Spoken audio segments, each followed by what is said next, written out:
Bonjour belle âme, j'espère que tu vas bien. Bon, aujourd'hui, on va parler des étiquettes Chaser Runner sur les flammes jumelles.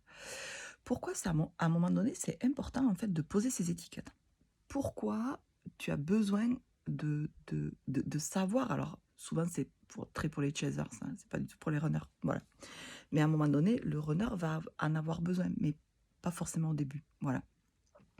En fait, c'est important de poser ces étiquettes parce que ça explique ce qui se passe en toi, ça explique un comportement, ça explique ce qui se passe dans ce lien. Voilà, tout simplement. Ça pose des mots MOTS sur des mots MAUX. Et ça, c'est rassurant, ça pose une légitimité, ça explique. Et le mental, en fait, il n'a pas besoin de le chercher parce qu'il comprend pas, il comprend pas, il comprend pas.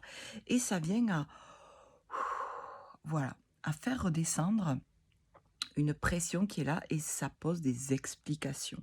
Voilà, tout simplement. Par contre, là où à un moment donné va être important de sortir de ces étiquettes, c'est que ça peut être à l'inverse enfermant. Quand tu es en fait dans cette vie de flamme jumelle, tu vas, il y a de fortes chances quand même, hein, entamer, si tu veux, un travail sur toi. Voilà. Et au fur et à mesure, tu vas évoluer et au fur et à mesure, tu vas quitter cette place du chaser, tu vas quitter cette place de runner, qui fait que tout ça en toi ne va plus exister. Et ça va être important de voir à quel point tu as changé et de voir à quel point l'autre aussi a changé pour ne pas rester sur quelque chose qui est figé parce que c'était, il y a quelques mois, il y a quelques semaines, il y a quelques années et tout ça, ça n'existe plus. Tu vois bien que la personne que tu es aujourd'hui, si tu as commencé ton travail sur toi, tu n'es plus la même, en fait, tu n'es plus du tout la même personne.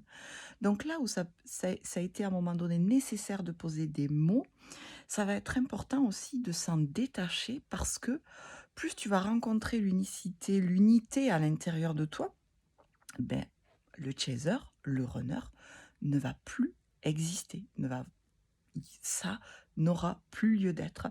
Donc les étiquettes, les explications, de poser des mots, c'est bien au début. Ça permet d'avoir comme une ligne de conduite. Je sais quelque part ce qui se passe en moi parce que chaser, runner, tac, tac, tac, ça veut dire ça, ça, ça, ça, ça. Voilà.